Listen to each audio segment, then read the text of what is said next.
For my anchor, I chose the best friend's brother. I am 38, and I will tell you how that choice bent my life toward a second chance at love. I am not sure I believed in second chances until a weekend with Mia, my oldest friend, and her brother Lucas, who remains evergreen in my memory as the line you almost cross before you forget to breathe. The room I rented for the trip hummed softly with a kettle's sigh and the faint click of a distant train. And when I looked at Lucas across the quiet kitchen, his years of divorce sat like a weathered map in his eyes, inviting me to wander. I had built a life of neat routines and careful bets, a steady career as a designer, a calm marriage that wore the gloss of luck but carried a hollow underneath, and a circle of friends who trusted me to be steady, not stormy.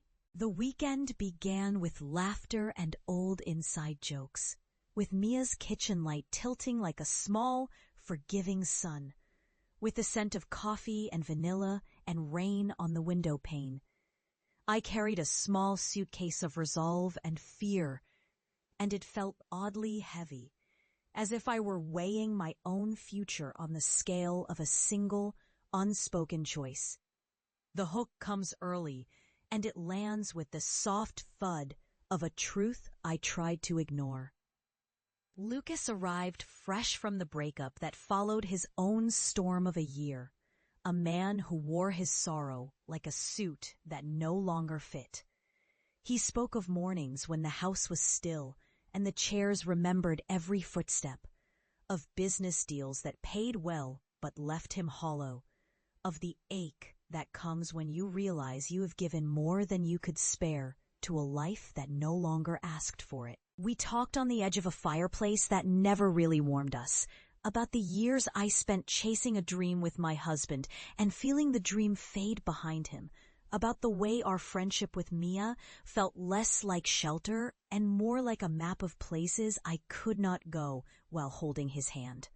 The first touch was accidental and electric, a light brush of fingers as we handed each other a mug, a shared smile that lingered longer than it should, a breath that snagged on the moment and then released as if nothing had happened, yet everything had. Inciting incident arrived on a night when the rain beat a patient drum on the roof, and the house grew too quiet for our own good. We were the last two awake, sitting on the back deck with the city lights spread beneath us like a field of tiny stars. Our conversation wandered from small grievances to big hopes, and then, without warning, we found ourselves speaking of things we had never spoken aloud to anyone but ourselves. He told me how he had learned to forgive himself after the divorce, how he still kept a calendar with the memory of his ex-wife penciled into the margins as a reminder of what he had once believed love could be.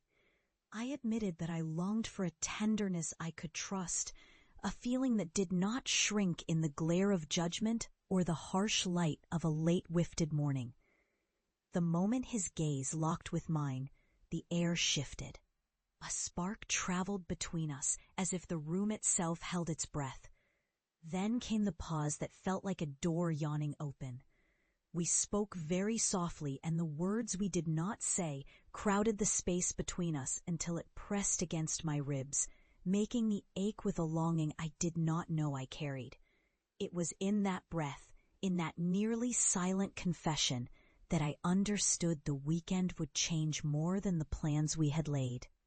Rising action followed like a weather front with sharp edges. I moved through my days with careful steps, my husband present yet distant, Mia radiant in her own life, and Lucas hovering somewhere between old friend and unfamiliar possibility.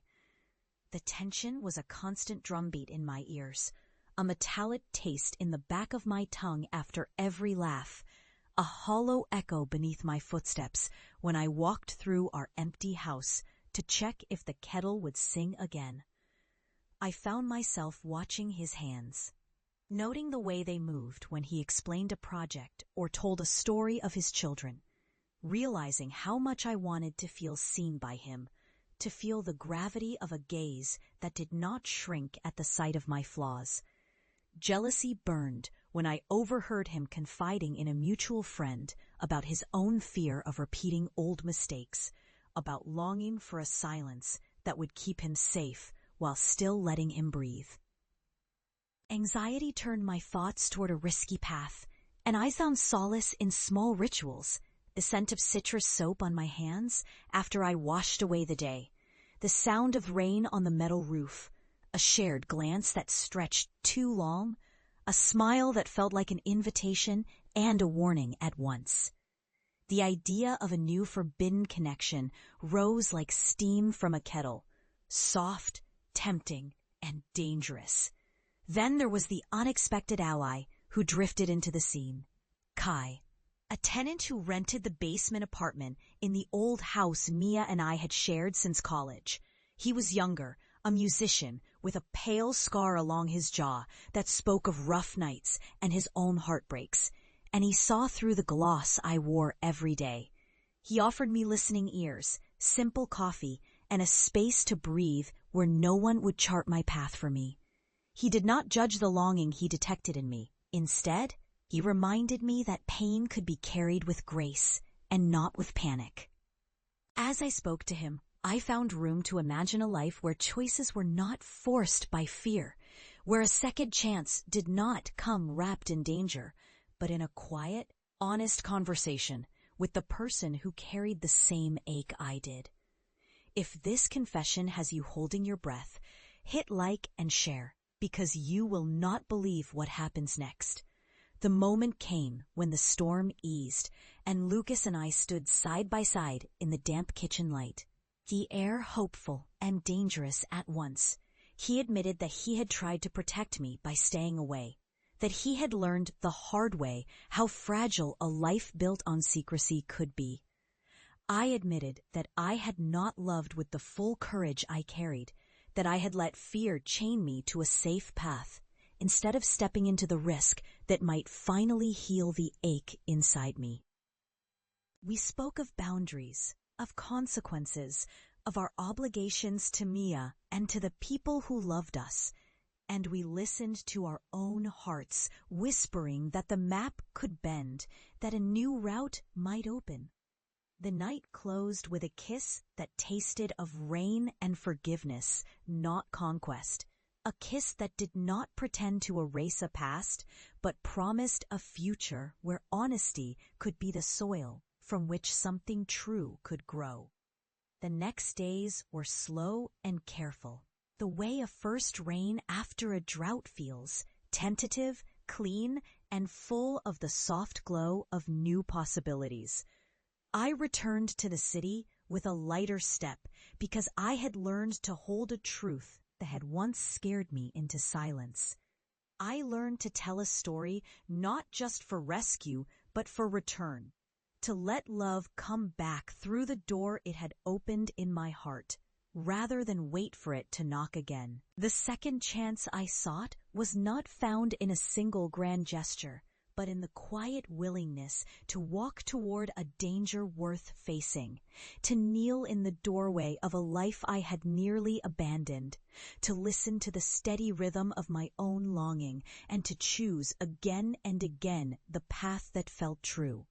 I am still 38, still learning to balance the world I built with the heart I could not ignore. And I am learning that the best kind of love does not erase the past, but make space for it to rest, heal, and finally belong. If you crave more raw, emotional confessions, please like, share, and subscribe. Your next chapter awaits. The hashtags echo in my mind now. Emotional storytelling, forbidden love, second chances, mature romance, infidelity in marriage, love after loss, grief and healing, tenant love story, romantic narration, YouTube romance, healing through love, slow burn romance, older woman, younger man, heartfelt story, true feelings, emotional connection, faceless love, Olivia and Marcus, narrative romance, love found me.